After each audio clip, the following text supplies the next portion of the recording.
सबसे पहले सबसे इंपॉर्टेंट बात आपको बताना चाहूंगा, आपको पैसे की उछल कूद रोकनी होगी, क्योंकि कहते हैं पैसों में स्प्रिंग लगे होते हैं, ये उछल उछल के अकाउंट से बाहर निकलता है। एक कहानी से आपको समझाता हूं। एक सन्यासी भिक्षा मांगकर पेट भरता था और बचे हुए भोजन को खूंटी पर टांग देता था। वो एक चूहे से बेहद परेशान था, जो रोज आकर उस खूंटी से रोटी गिराकर खा जाता था। एक दिन उस सन्यासी ने इस प्रॉब्लम को दूर करने के लिए खूंटी दीवार पर थोड़ी ऊपर टांग दी और उसमें रोटी रख दी। चूहे ने एक छलांग लगाकर उस ऊंचाई से भी रोटी खा ली। एक दिन उस सन्यासी का दोस्त उससे मिलने आया तो उसने चूहे की प्रॉब्लम अपने दोस्त को बताई।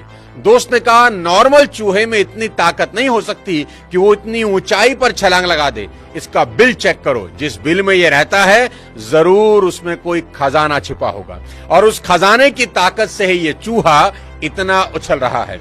जब सन्यासी और उसके दोस्त ने कुदाली लेकर चूहे का बिल खोदना शुरू किया तो सचमुच वहां खजाना था और उन्होंने वो खजाना वहां से निकाल दिया। उनके खजाना निकालने के बाद चूहा अब ऊंचाई तक छलांग नहीं लगा पा रहा था। सन्यासी के दोस्त ने कहा, चूहा अपने आप नहीं, इस धन के बल पर ही उछल कूद कर रहा था। सबक बिल्कुल साफ है कि पैसे में बड़ी ताकत होती है। पैसा पास में होने से इंसान उस चूहे की तरह ही ऊंची ऊंची छलांगे लगाता रहता है और जब पैसा चला जाता है तो वो नॉर्मल से ज्यादा नहीं कूद पाता। तो करना क्या है वो सुनिए। सबसे अच्छा तरीका आज आपको इस वीडियो में बताने जा रहा हूं। आप अपने मेन बैंक अकाउंट के अलावा एक और बैंक अकाउंट तुरंत खोल लें, जिसमें आप ऑनलाइन पैसे जमा भी कर सकें और निकाल भी सकें, और उसे एक नाम दें माई फ्यूचर बैंक अकाउंट। जैसे ही आपको सैलरी मिले या किसी दूसरी जगह से इनकम हो, उसका एक फिक्स्ड अमाउंट इस फ्यूचर बैंक अकाउंट में तुरंत ट्रांसफर कर दें और फिर बचे हुए पैसों से ही महीना चलाएं। और अगर महीना चलाने में पैसे कम पड़ रहे हों तो इसी फ्यूचर बैंक अकाउंट से लोन लें। बस शर्त इतनी सी है कि इस लोन को अगले महीने इंटरेस्ट के साथ वापस जमा कर दें, वो भी 10% इंटरेस्ट के साथ। इतने ऊंचे इंटरेस्ट पर लोन लेने के बाद आप अगली बार इस फ्यूचर बैंक अकाउंट से लोन लेना पसंद ही नहीं करेंगे।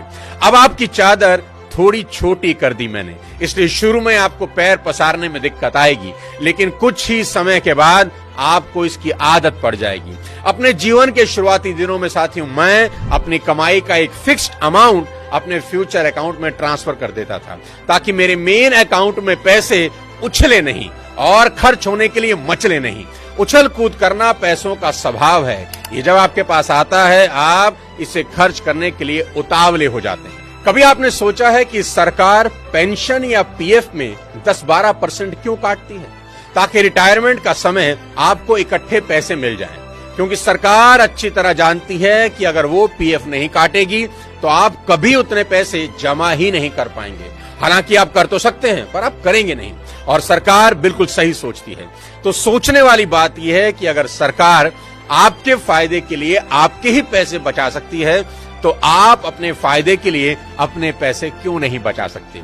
इसलिए पैसा पास में आते ही अपने फ्यूचर बैंक अकाउंट में इसे तुरंत ट्रांसफर कर देना चाहिए और उस पैसे को सही समय आते किसी सही जगह इन्वेस्ट भी करना चाहिए। अगर इस फ्यूचर बैंक अकाउंट में कम पैसा भी है तो भी आपको इन्वेस्टमेंट स्टार्ट कर देनी चाहिए, ताकि आपको इन्वेस्टमेंट करने की आदत लग सके।